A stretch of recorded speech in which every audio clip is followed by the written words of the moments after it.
If you mentioned LG6 online, even a year back, you would have found a whole lot of people who knew exactly what you were talking about. This has to have been one of the most highly anticipated and highly teased albums of 2020. I'd enjoyed a lot of this artist's previous work, so I decided to place an order. And then COVID-19 happened, and the release was postponed. Eventually, we got a new date, and all I had to do was wait for the postman. At this point, I was enjoying the first single, but then finding out that 16 tracks were going to be squeezed onto a single LP, and some questionable information about the album art and packaging, I was a little apprehensive about what was going to arrive. Well, the record has finally arrived, so today we're going to be spinning Lady Gaga's 6th album, Chromatica.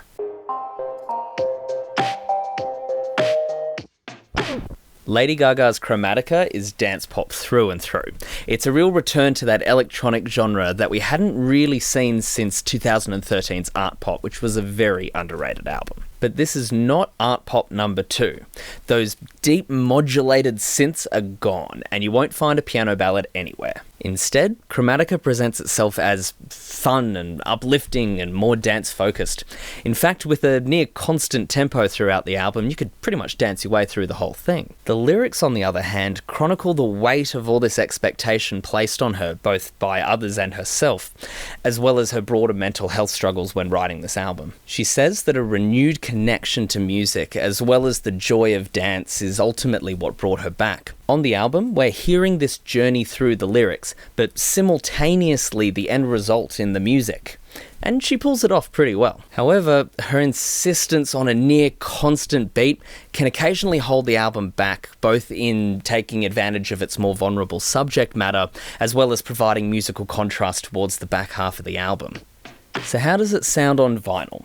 Well, Chromatica was created digitally inside a computer, but when I finally got to spin it, this album came to life. This has been distinctly mastered for vinyl. It's rich and dynamic, there's clarity without it ever getting too harsh, and I have to tell you, my 50-year-old speakers have not had a workout like that in ages. The artwork...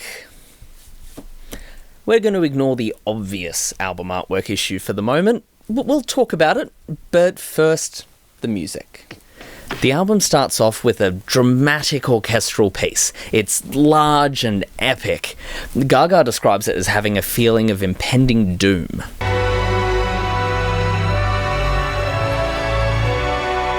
I was not expecting an orchestra on this record. Although Gaga does talk about Chromatica as being its own world, and this piece feels like it could sit just as well as the overture for a high fantasy space opera. But hey, chuck in a dramatic orchestral arrangement onto a pop record, and you're winning me over pretty quickly. It's probably the Nightwish fan in me. This overture blends fantastically into the first song, Alice. It starts with Gaga's vocals layered, hitting a beautiful falsetto and reverb building us up for an epic track to match the first. And in my head, I'm picturing this cinematic rock opera, like we're zooming in on this character struggling through the desert, introducing herself by singing, "My name isn't Alice, but I keep looking for Wonderland." If there was one lyric to sum up this album, that would be it.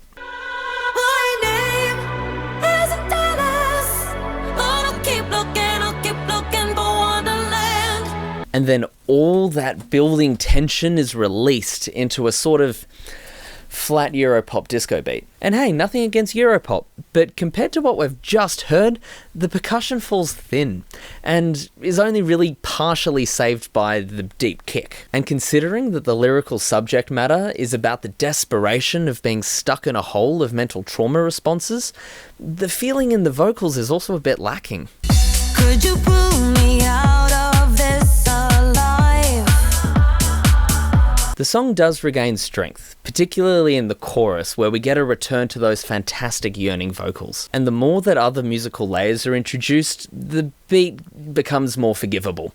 And it's a little catchy. I do find that Gaga's album tracks can often reward on repeat listen, and I'm starting to come around to Alice. Still, I would have loved for some of the motifs from that overture to have carried through into Alice. That would have been fantastic. Lady Gaga has always had a real adoration for her fans. Lyrics on lead single Stupid Love best sum up the motivation for this album, pushing through the anxiety of expectation and just being okay with putting out some fun music. Gotta quit this crying, nobody's gonna heal me if I don't open Now, whilst the producers, headed up by Blood Pop, could have easily just chosen to make this song with synthesizers, instead they've sampled a whole lot of vocal clips from Gaga and manipulated them to create the hook, as well as all these interesting layers underneath.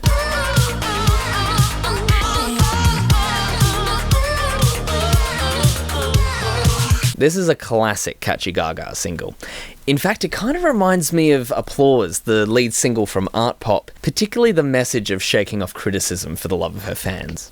The next track, Rain on Me, is the second single from the album. It features pop vocalist Ariana Grande. The feeling of the lyrics here are kind of hard to tease out, as they express both the sadness of alcohol dependency, but also a bring it on upbeat attitude. I can feel it on my skin.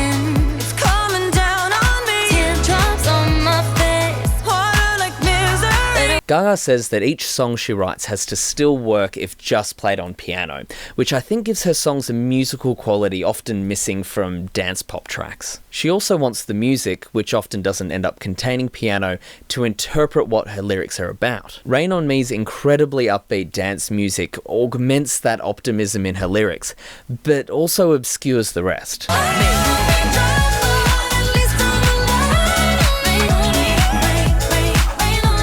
Now, I can't be annoyed at Gaga for making an uplifting dance pop song on a dance pop album. It's not a bad song, and of course it fits. But I have to admit that I'm looking forward to the likely inevitable live piano rendition that we'll get at some point, shining a light on the other side of this song. The next two tracks, Free Woman and Fun Tonight, are still dance tracks. I mean, at this point, assume they all are.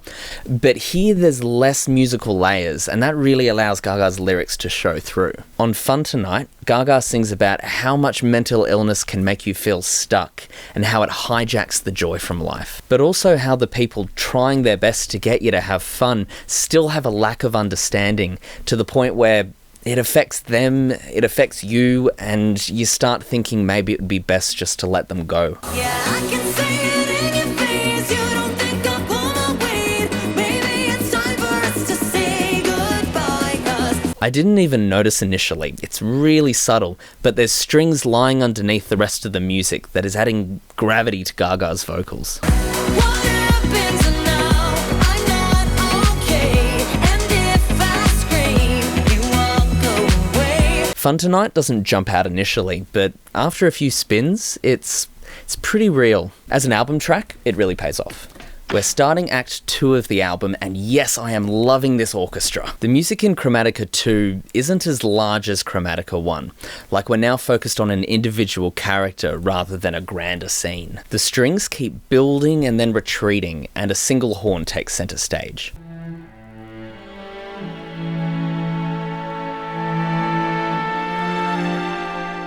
But then it swings into this jolly pace, growing in intensity but not quite happy though. This emotional flip-flop complements the absolute lack of emotion in the next track perfectly. In 911, the emotion abruptly stops. The kick and the bass are mechanical and devoid of any rhythm, soldiering on through the song nearly uninterrupted. Gaga's vocals are processed to the point of being robotic, reflecting the robotic feeling and emotional numbness that often comes with antipsychotic medication. Keep repeating self-fading phrases. I have heard enough of these voices, almost like I have no choice. Gaga compares the effects to a biological stasis, a lack of evolution. Fittingly, she isn't critical of the medication itself, just matter of fact. She instead directs the criticism inwards, identifying as her own worst enemy and remedying these thoughts by popping an antipsychotic. My biggest enemy is me, Papa 911. My biggest enemy is me, Papa 911. 911 is reminiscent of The Fame Monster and Born This Way, bringing some darker musical vibes to Chromatica. When paired with the orchestral introduction, it is a standout. Lady Gaga isn't just a singer or a musician, she's an artist. So when the cover art for Chromatica was first posted online, it didn't disappoint. Since it's time to flip the record, before we hear side B, let's talk about the artwork. That fantastic album cover is nowhere to be found here. Instead, we get a sticker listing the tracks and a monotoned single-sided liner notes sheet. Lady Gaga created a whole world of visuals to go with Chromatica, which makes the absence of artwork just particularly painful. You'd be forgiven for missing it, but we actually have some tiny reproductions of the photography at the top of the sheet here. The only rationale I can think of for this is it does kind of tie into the old school monochromatic promotional material that was posted online. What is unforgivable though is the disc sitting naked inside a PVC sleeve. PVC is thick and clear and known to leach out a chemical layer all over your records. Now that being said, a piece of our precious little artwork is stuck to that sleeve, so to mitigate any risk, I'd highly recommend you pick up one of these polyethylene sleeves just to put a barrier between the vinyl and the PVC. Side B kicks off with Plastic Doll. Here Gaga is singing about being viewed as a product. The analogy is laid on pretty thick here, a bit too much for my liking.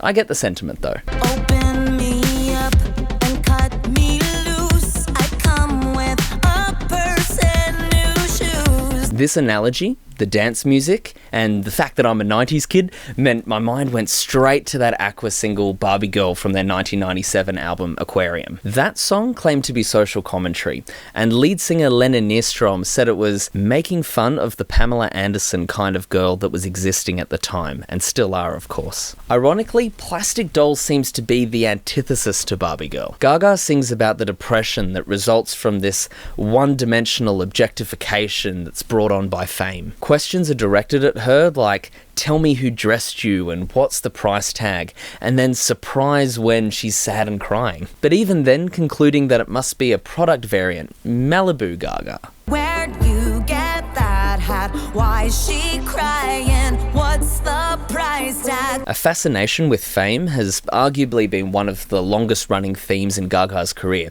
with tracks too numerous to mention. Whilst Plastic Doll isn't my favourite track, I do enjoy hearing her perspective. Now, as we continue through side B, there are a few tracks that are enjoyable, but ultimately unremarkable. Maybe I'd feel more positively if I was dancing along at a club. Imagine that. But as a sit-down listening experience, they don't do much to add to the album. And the constant tempo does start to get a little fatiguing. With the exception of the Fame Monsters' fantastic, succinct 8 tracks, all of Gaga's albums have sat around the 15-track mark. And I wonder if strategically reserving some of these songs as B-sides might have made this album a little bit tighter. We have another orchestral break, Chromatica 3, bringing us to the final act of the album. This time it's backed by thunder and rain, and I'll just leave it by saying I am loving these moments. And this is also the only time that these orchestral elements have been carried on to the following song, which is such a good move. That song is Sign from Above, and this is something else altogether. After an album with some disconnect between the music and the lyrics, here they joined forces and, in a way, tell the story of this album's creation. There's piano and pizzicato strings, and Gaga sings with the most genuine feeling about hopelessness, looking up to the sky but seeing nothing there. Yeah, I stared while my eyes filled up with tears, but there was nothing there. No. Gaga's vocals are then processed to sound clean and pure and simple, just like a sine wave. A sine wave is the simplest form of sound, and they are the building blocks from which music is created. Gaga and Elton sing about hearing a sign, this sound cutting through the nothingness like a beacon, and the power of music heals them and gives them purpose, placing them as stars in the sky that had been so empty.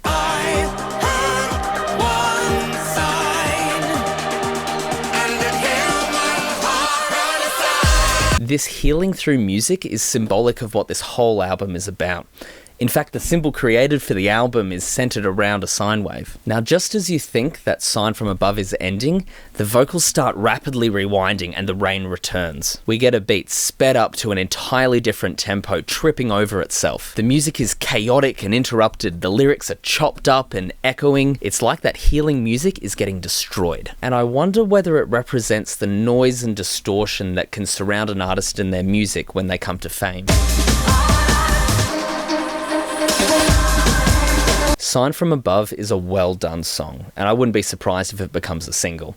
But for now, I like it sitting as a gem at the back of this album. The second last track is The Thousand Doves. Musically, it's nothing spectacular. I'm sure there's a personal story behind this, and fans invested in Gaga's narrative will absolutely love it. But as a song, it just feels a bit lacking in ideas. It's a very catch your tears as they fall, spread my wings and fly kind of song. The final track, Babylon, is about gossip. Get it? Babylon? It's a pun.